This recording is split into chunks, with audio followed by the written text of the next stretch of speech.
les amis. Bonjour. Bonjour les disciples de Jésus. J'aimerais commencer ce temps ce matin en partageant cette paix du Seigneur, son shalom, ce shalom de Dieu, cette paix, cette sérénité qui nous accompagne partout. Recevez la paix qui est dans les cieux. Recevez cette paix qui est dans les cieux. Merci Seigneur pour ton shalom.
vivrai pour toi. Tu t'es offert sans rien garder, tu as souffert pour sauver. Oh. Jésus, je te suivrai, je t'aimerai plus que la vie, te servirai malgré le prix. Oh. Jésus, je te suivrai.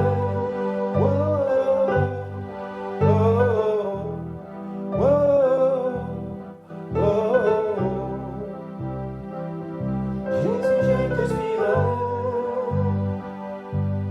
Oh, oh, oh, oh.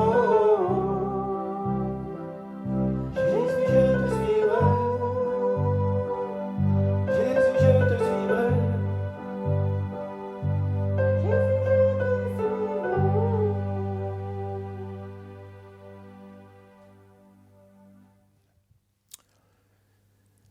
Le thème du message d'aujourd'hui, suivre Jésus.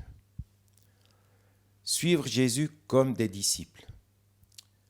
Et je suis sûr que c'est le désir de chacun qui écoute ce message ce matin. Seigneur, aide-nous, aide-nous. Nous avons vraiment besoin de ton esprit pour apprendre à marcher avec toi tous les jours de notre vie. Seigneur, nous savons que ce ne sera pas toujours facile. Mais tu nous donnes des instructions. Et merci pour les instructions de ta parole. La parole est la vérité. Nous voulons te suivre tous les jours, là où nous sommes, là où tu nous as plantés et là où tu nous planteras. Te suivre en apprenant à écouter ta voix. Te suivre comme ta parole nous le rappelle, puisque tu es le bon berger qui dit « Mes brebis entendent ma voix ». C'est tellement sécurisant d'être conduit par toi, même si parfois nous avons l'impression de ne pas t'entendre. Seigneur, nous savons que c'est toi qui nous guides. Alors merci de nous instruire encore aujourd'hui. Amen. Nous allons partir de 2 passages de l'évangile de Luc au chapitre 14. Suivre Jésus. Le premier texte se trouve dans les versets 25 à 33. Dans Luc au chapitre 14. De grandes foules faisaient route avec Jésus. Il se retourna et leur dit : Si quelqu'un vient à moi, et s'il ne hait pas son père, sa mère, sa femme, ses enfants, ses frères et ses sœurs, et même sa propre vie, il ne peut être mon disciple. Et quiconque ne porte pas sa croix et ne me suit pas, ne peut être mon disciple. Car lequel d'entre vous, s'il veut bâtir une tour, ne s'assied pas d'abord pour calculer la dépense et voir s'il a de quoi la terminer, de peur qu'après avoir posé les fondations, il ne soit pas capable d'achever, et que tous ceux qui le verront ne se moquent et ne disent : Cet homme a commencé à bâtir et n'a pas été capable d'achever. Ou quel roi, s'il part pour s'engager dans une guerre contre un autre roi, ne s'assied pas d'abord pour examiner s'il a le pouvoir, avec 10 000 hommes, de marcher à la rencontre de celui qui vient contre lui, avec 20 000. Tandis que l'autre est encore loin, il lui envoie une ambassade pour demander les conditions de paix. Ainsi donc, quiconque d'entre vous ne renonce pas à tout ce qu'il possède ne peut être mon disciple. Quel programme, hein? Suivre Jésus demande toujours un sacrifice, demande toujours d'abandonner quelque chose à laquelle on tient beaucoup. Exactement comme nous le rappelait Martine dimanche passé, en nous parlant de nos Isaacs que nous devions sacrifier au Seigneur. Souvent, c'est accepter d'aller à l'opposé du chemin que nous espérions prendre, afin de suivre le chemin que le Seigneur nous montre.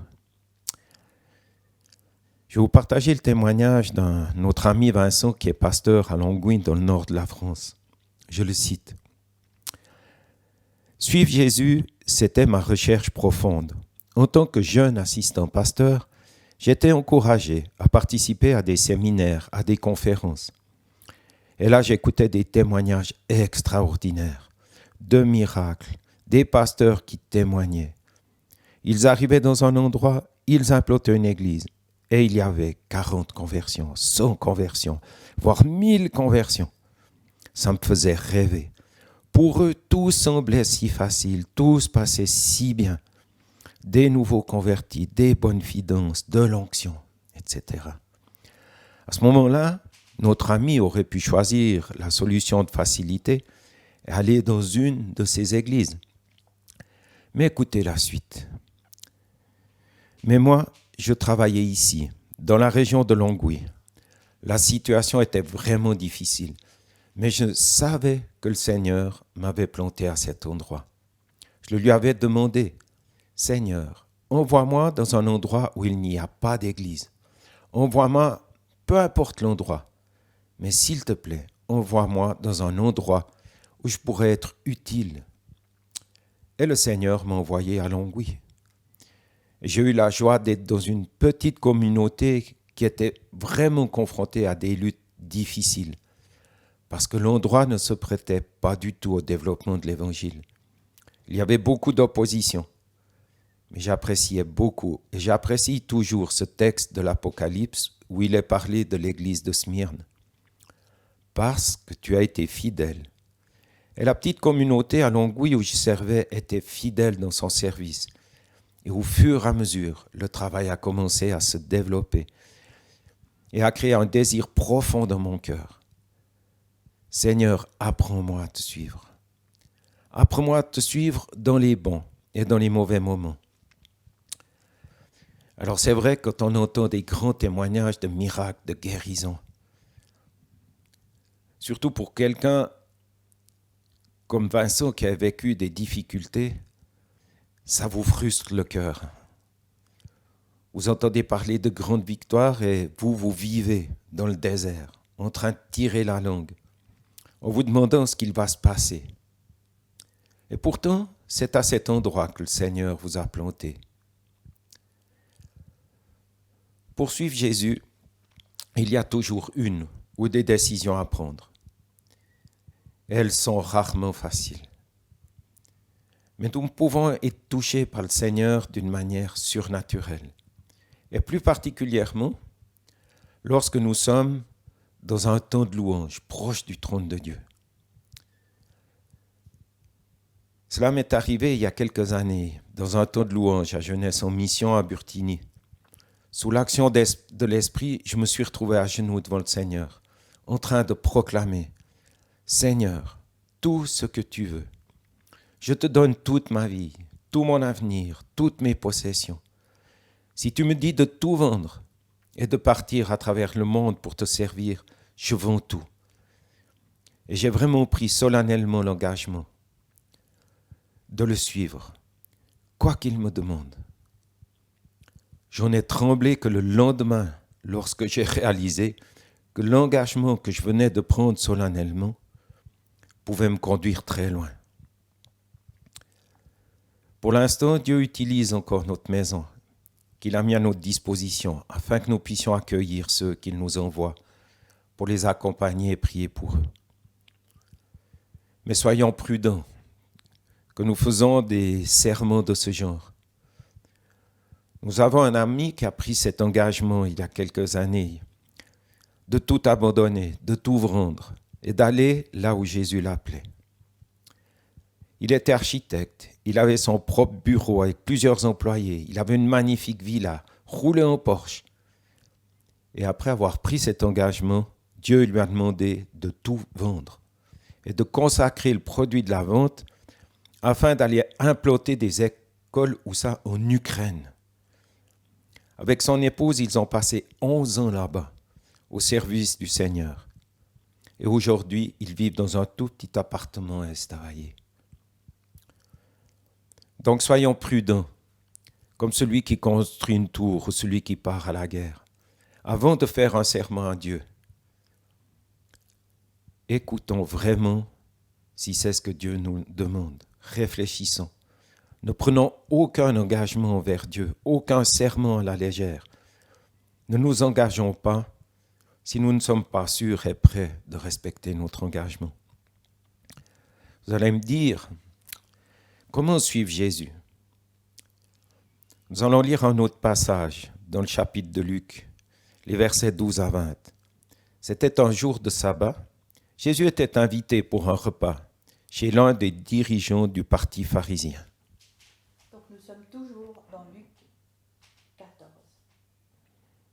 Jésus dit aussi à son hôte, quand tu donnes un déjeuner ou un dîner, n'invite pas tes amis, tes frères, ta parenté ou de riches voisins, car ils pourraient t'inviter à leur tour et te payer ainsi de ta peine. Non, si tu donnes une réception, invite des pauvres, des estropiés, des paralysés, des aveugles. Si tu fais cela, tu en seras très heureux, précisément parce que ces gens-là n'ont pas la possibilité de te rendre l'appareil. Et Dieu te le revaudra lorsque les justes ressusciteront. À ces mots, l'un des convives dit à Jésus qu'il est heureux celui qui prendra part au banquet dans le royaume de Dieu. Jésus lui répondit, un jour, un homme avait organisé une grande réception. Il avait invité beaucoup de monde. Lorsque le moment du festin arriva, il envoya son serviteur dire aux invités, « Venez maintenant, tout est prêt. » Mais ceux-ci s'excusèrent tous les uns après les autres. Le premier lui fit dire, « J'ai acheté un champ et il faut absolument que j'aille le voir. Excuse-moi, je te prie. » Un autre lui dit, « Je viens d'acquérir 5 paires de bœufs et je m'en vais les essayer. Excuse-moi, je te prie. » Un autre dit encore, « Je viens de me marier. Il m'est donc impossible de venir. »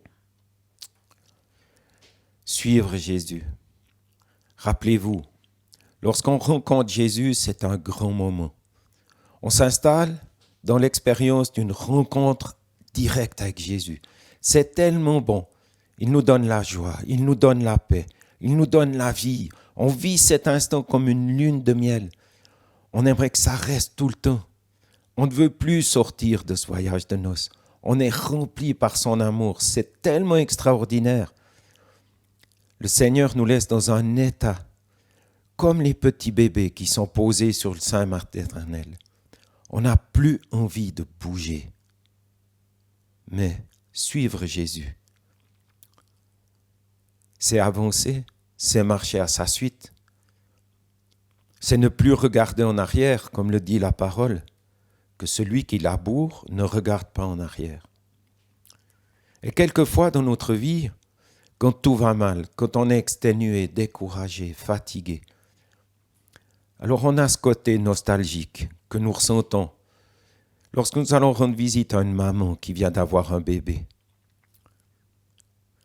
Alors que nous avons une journée terrible, épuisante, on regarde le petit bébé dans son petit lit avec son petit bonnet sur la tête. Et en le regardant, on a un regard nostalgique. Si seulement je pouvais revenir à cet endroit. Dans mon petit lit douillet, avec une maman qui prend soin de moi, je n'aurais plus à me casser la tête, plus à penser comment je vais finir le mois, comment. Je n'aurais qu'à me laisser dorloter et aimer.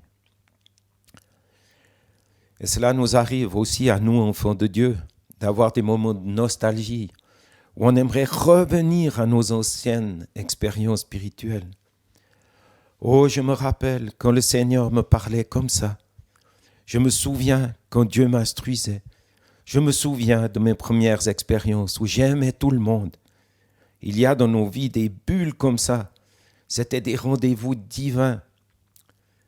Ces moments passent, pas parce qu'ils disparaissent, mais parce que nous sommes en train de grandir, donc de suivre Jésus. C'est à un moment donné d'accepter de sortir du cocon sécurisant où on prend soin de nous. Quand nous étions petits, c'était tellement merveilleux d'avoir papa, d'avoir maman à côté de nous qui prenait soin de nous, qui nous aidait. Mais à un moment donné, on a grandi. On a dû devenir des adultes, prendre nos propres décisions, nos propres engagements. Suivre Jésus, c'est le défi de la croissance. Suivre Jésus, c'est accepter de grandir. C'est accepter aussi de changer nos vêtements qui sont devenus étroits. Changer ces pantalons qui m'allaient super bien, mais qui sont devenus trop courts ou trop étroits selon le cas. C'est accepter le changement, au risque d'être dans l'insécurité. Suivre Jésus, c'est apprendre à lui faire confiance dans les nouvelles étapes de notre vie. Alors là, généralement, une lutte terrible commence. Nous avons envie de revenir à ce qui nous sécurise. Mais Dieu nous appelle à ce qu'il déclare dans sa parole, marcher sur des chemins nouveaux. Lorsque nous voulons entrer dans ces chemins nouveaux, cela exige de la confiance, ça exige de la foi. Ça exige non seulement de la confiance, mais une confiance renouvelée. Marcher sur de nouveaux chemins avec Jésus, c'est l'inconnu. C'est comme un couple qui se marie. Même s'ils s'aiment, chaque jour, ce sera un pas de confiance, un pas de foi. Chaque jour, c'est renouveler notre confiance dans notre conjoint, l'un envers l'autre. Et cela jour après jour, tout au long de notre vie. C'est le défi de suivre Jésus. C'est notre défi en tant que disciples, si nous voulons le suivre. Le texte que nous avons lu fut un jalon, une pierre dans ma progression avec le Seigneur. Un jour, je suivais une réunion. Il y avait là un évangéliste qui parlait et il abordait ce texte en disant qu'il est important de répondre à l'appel de Jésus. Et cet évangéliste a présenté ce passage de la parabole des invités où tous s'excusent comme un message d'évangélisation, ce qui n'est pas faux. Mais si nous relisons attentivement l'histoire, nous faisons comprendre que le Seigneur veut aussi nous parler de quelque chose d'autre. En réalité, en tant que disciples, nous sommes appelés à vivre une intimité avec Jésus. Et cette notion d'intimité, de communion, dans la parole est souvent connectée à un moment de partage dans un repas. Généralement, si nous mangeons avec quelqu'un, c'est avec des amis, c'est avec des gens que l'on aime. Dans l'Apocalypse, nous pouvons lire, il est dit, « Je frappe, et si quelqu'un m'ouvre la porte, j'entrerai chez lui, et je souperai avec lui. » Il y a là, de la part du Seigneur, un appel à l'intimité, un appel à la communion autour de la table. Le premier invité lui dit, « J'ai acheté un champ, et il faut absolument que j'aille le voir. Excuse-moi, je te prie. » Cette première excuse contient un des éléments qui parfois nous limitent dans notre communion et dans notre marche avec le Seigneur. Ce que je vous partage là, je peux le partager avec un nouveau converti, avec quelqu'un qui a déjà plusieurs années d'expérience, de conversion, qui a lu sa Bible, qui fait partie d'une église, qui aime le Seigneur. Je peux le partager dans une conférence de pasteurs, je peux le partager à des missionnaires. Tout le monde est confronté, que ce soit le premier jour de sa conversion ou que ce soit dans sa marche chrétienne, que ce soit dans son service avec le Seigneur, que ce soit en regardant en arrière. Quel est l'élément important de ce verset? J'ai acheté un champ, il faut absolument que j'aille le voir. Cet élément représente toutes nos sécurités. J'ai acheté un champ. Représente nos possessions, nos sécurités financières. J'ai acheté un champ, quelque chose que je possède pour toujours. Et je ne suis pas sûr que nous soyons un jour complètement délivrés de toutes nos insécurités. Nous sommes appelés à faire confiance à Dieu. Mais le riche, même s'il est riche et vit dans le confort, il a toujours peur de perdre. Le pauvre, même s'il est pauvre. Il a aussi peur de perdre le peu qu'il a. La gestion et la relation que nous avons avec nos finances, avec l'argent, avec nos possessions, déterminent beaucoup de choses dans l'attitude de notre cœur. C'est un élément fondamental que de temps en temps, nous avons besoin d'aborder afin de gérer correctement nos finances, nos possessions et surtout leur influence sur notre cœur.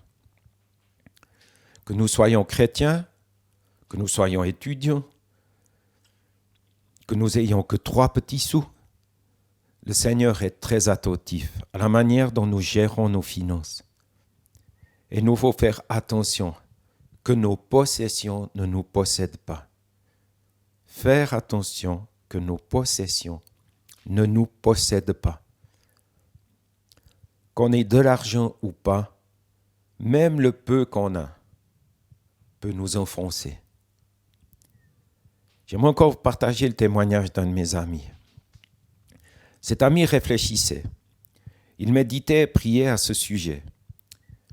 Et il eut une conversation avec le Seigneur alors qu'il priait. Il dit au Seigneur, « Je ne veux pas me faire piéger par cette excuse bête d'un gars qui, invité à la communion avec toi, un repas avec toi, une intimité avec toi, a bêtement dit cette excuse, j'ai acheté un champ, je vais aller le voir, ciao, ciao. » Cet ami ne voulait pas être comme ça. Alors il a proclamé, « Seigneur, si tu me demandes de te suivre, peu importe où, je laisse mes possessions et je te suis. » Après avoir prononcé ces paroles, dans sa tête a commencé une petite histoire, un psychodrame, une pièce de théâtre. « Seigneur, si tu me demandes, je donne tout, je te donne vraiment tout, je suis prêt à distribuer tous mes biens. » À cette époque, il n'avait pas grand-chose. C'est toujours plus facile quand on n'a pas grand-chose. Mais il répéta, « Si tu me le demandes, je donnerai tout aux pauvres. » Et soudain, le Seigneur lui posa une question. « Mon fils, serais-tu capable, si je te le demande, de donner à un riche ?» Mon ami a répondu, « Oh ben non, Seigneur, les riches sont riches. Je ne donnerai qu'aux pauvres, pas aux riches. » Alors le Seigneur lui a répondu, « Et si ce riche, qui est apparemment riche, que tu crois riche, m'a demandé à moi, son Dieu, de l'argent, tu ne serais pas prêt à être un canal de bénédiction pour lui? Mon ami, tu ne regardes qu'à l'apparence. Tu ne sais pas obéir quand je te le demande. » Et cet ami fut vraiment humilié. Il se repentit, il cria au Seigneur, « Pardon, pardon Seigneur. C'est vrai, je n'ai que mes propres échelles d'évaluation et non les tiennes. » Et il a compris que le Seigneur voulait le rendre attentif, d'être obéissant quand il le lui demande. Ça veut aussi dire que la gestion de ce que j'ai sur mon compte en banque peut définir l'attitude de mon cœur.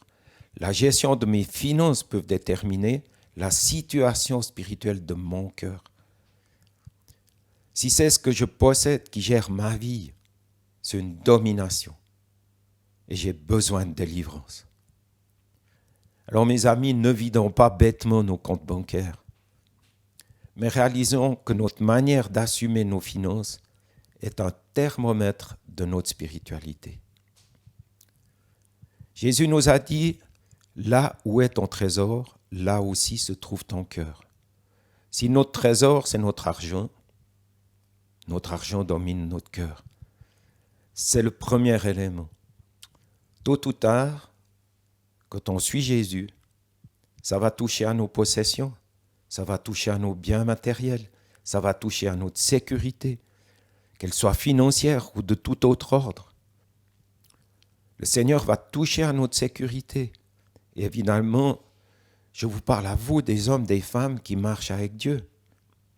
Mais imaginez, des personnes qui reçoivent Jésus, sont juste en train de se convertir, et qui portent derrière eux des poids de dettes financières énormes. Comment les aider? Comment leur faire comprendre que c'est possible de les gérer différemment? Non seulement en disant « Jésus, je te suis », mais en laissant aussi le Seigneur commencer à mettre de l'ordre dans notre désordre financier. Et là, je vous donne un petit témoignage personnel. Avant mon divorce, mon ex-épouse était pharmacienne. J'étais au conseil de direction d'une entreprise. Nous avions tous les deux un très bon salaire, mais au moment du divorce, je me suis retrouvé avec un seul salaire. J'ai dû acheter une maison, j'ai dû payer plein de trucs, l'avocat, etc. Toutes les fins de mois, j'étais en découvert sur mon compte. Je n'arrivais pas à payer toutes les factures. Alors j'ai dit à Dieu, Seigneur, tu vois ma situation, tu la comprends. Tu comprends tout. Donc tu comprends que je ne peux plus verser ma dîme. Pendant 2 ans, j'ai été en découvert tous les mois. Rien ne s'arrangeait. Après 2 ans, je me suis dit, tant qu'à être en découvert, autant que ce soit pour quelque chose de bien. Et j'ai recommencé à verser ma dîme chaque mois. Eh bien, vous savez quoi? Je ne gagnais pas plus, je ne dépensais pas moins, je versais ma dîme et je n'ai plus jamais été en découvert. J'ai beau avoir une formation scientifique et mathématique, je ne comprends toujours rien aujourd'hui aux mathématiques de Dieu. Je ne sais pas comment il a fait, mais il a pourvu. Et il pourvoit toujours lorsque nous lui confions nos finances.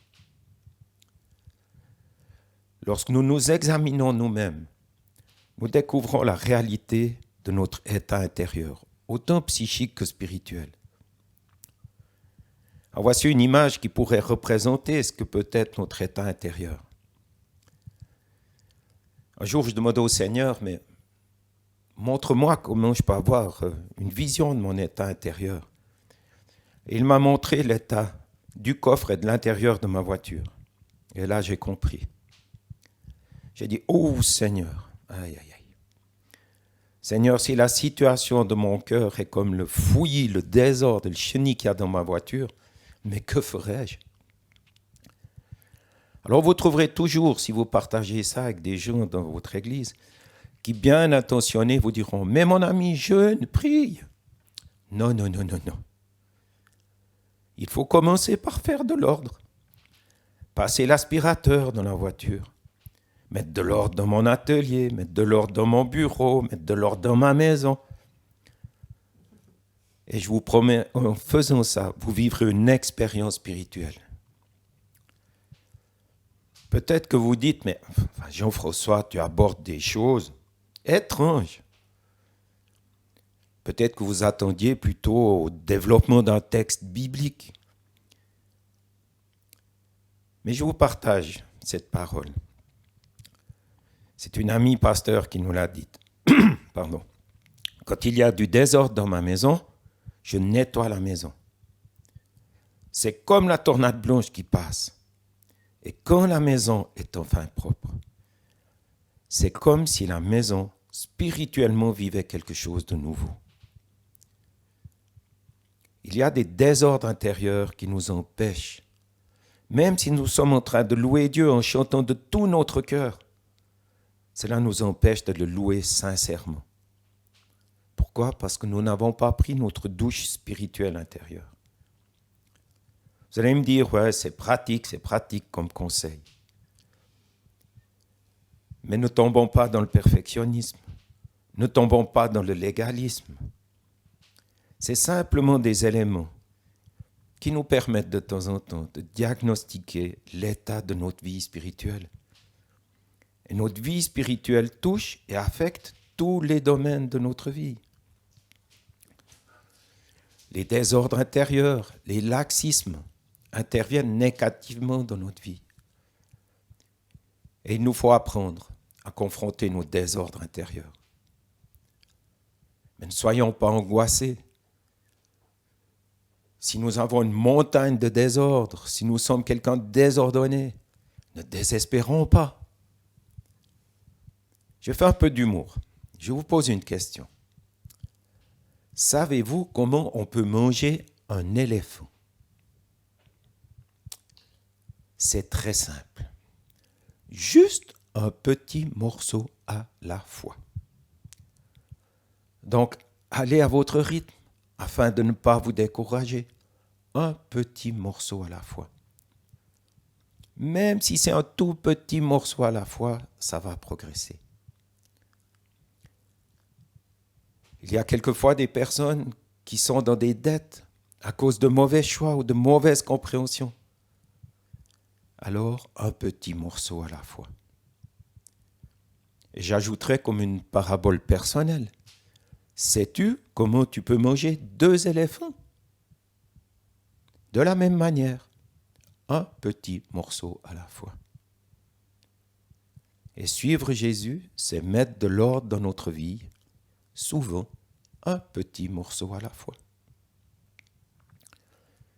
Ce texte de Luc nous donne cette première excuse. J'ai acheté un champ, il faut aller le voir. La deuxième excuse. Je viens d'acquérir 5 paires de bœufs et je m'en vais les essayer.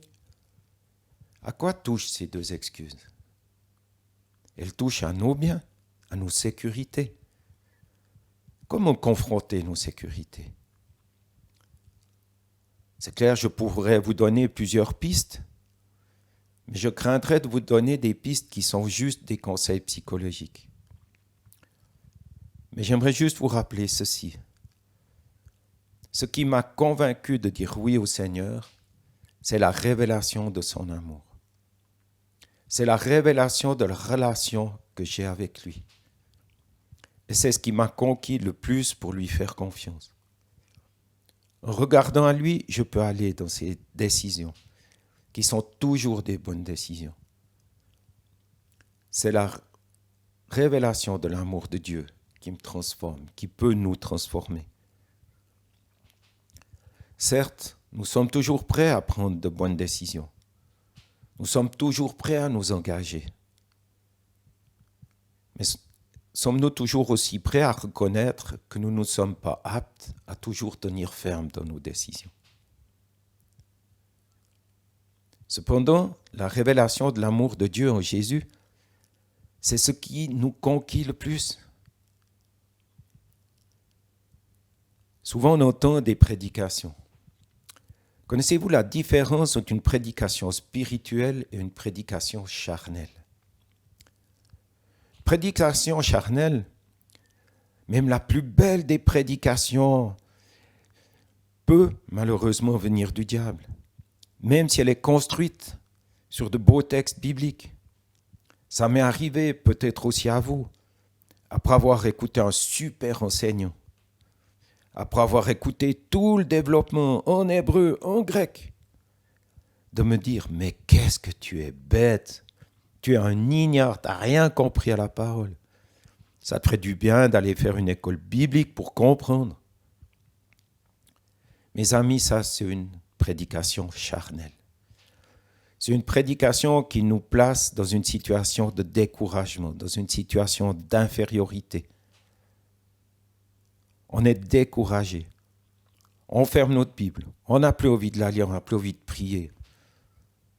Par contre, une prédication spirituelle, c'est un message qui vient de Dieu, qui soudain provoque en nous cette envie irrésistible de servir Dieu, de suivre Jésus, cette envie d'aimer Dieu, cette envie de prier, cette envie de lire la Bible. Ça, c'est une prédication spirituelle. Quand j'ai lu ce texte de Luc 14, est-ce que ça m'a découragé? Pas du tout.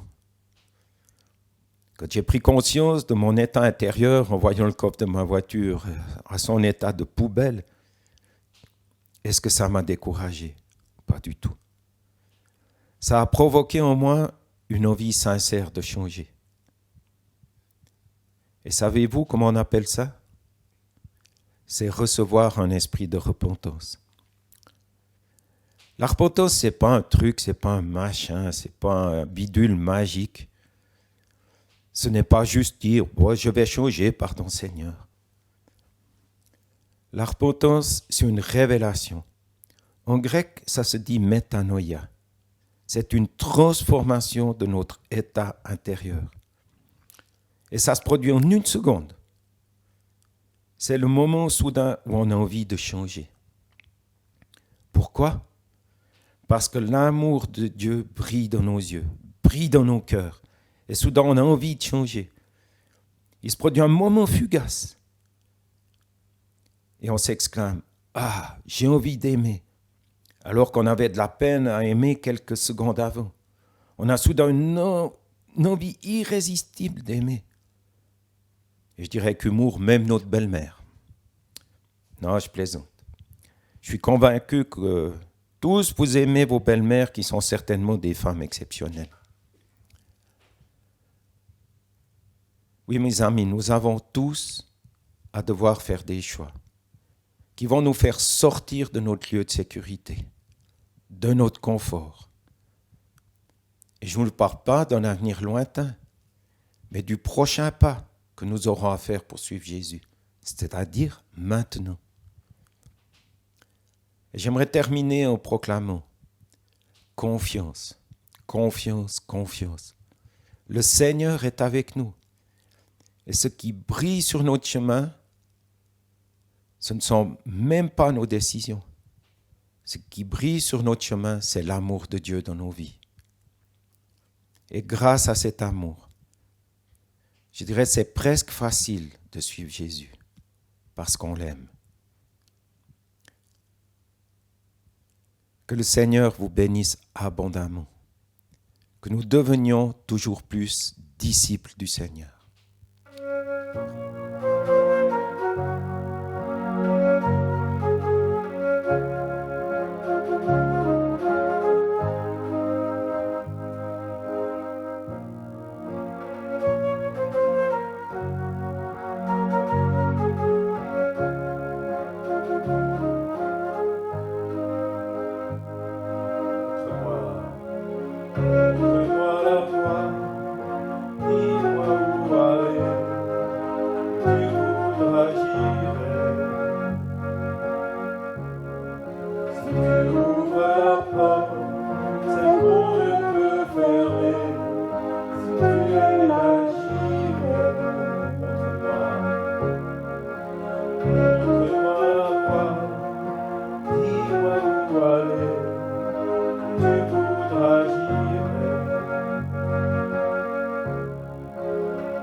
tu es là, j'irai.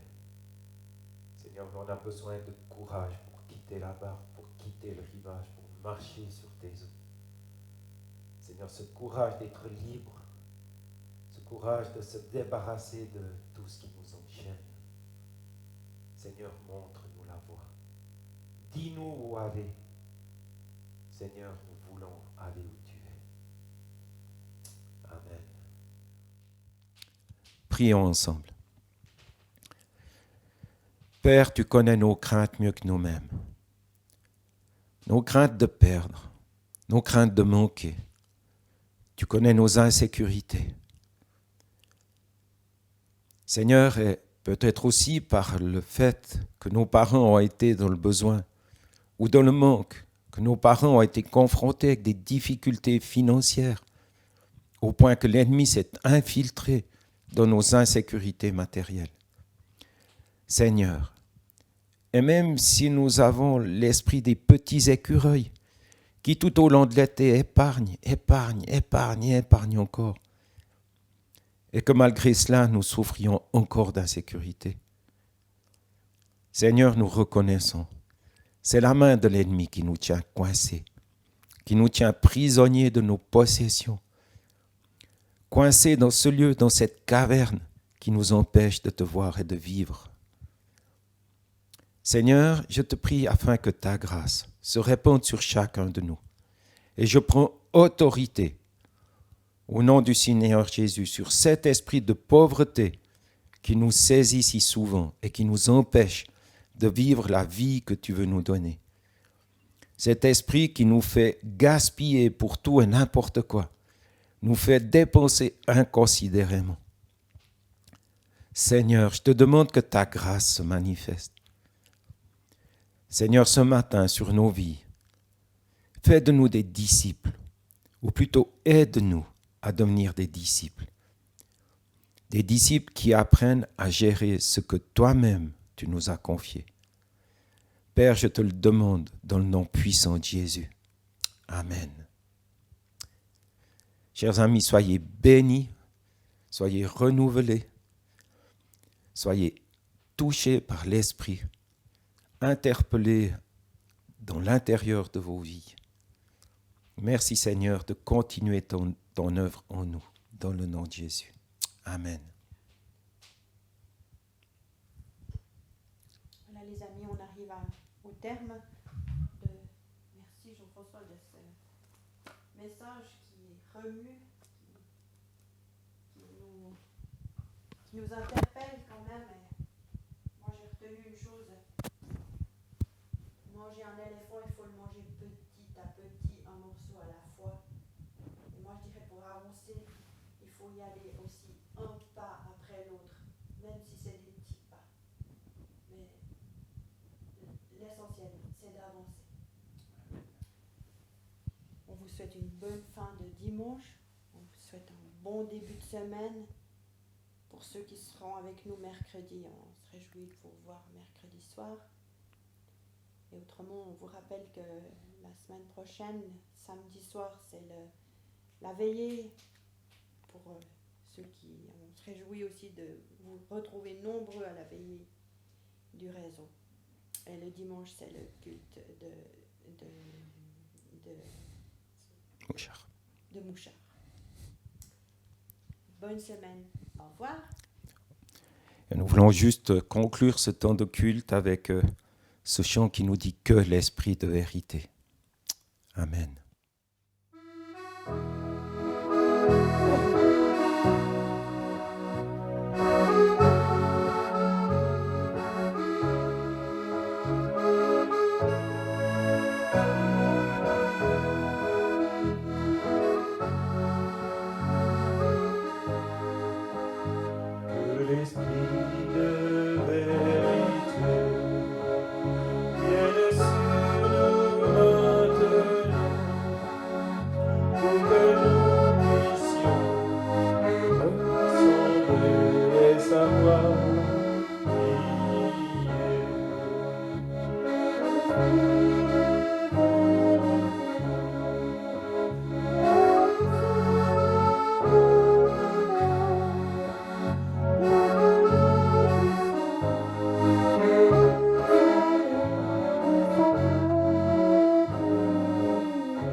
À toi seul le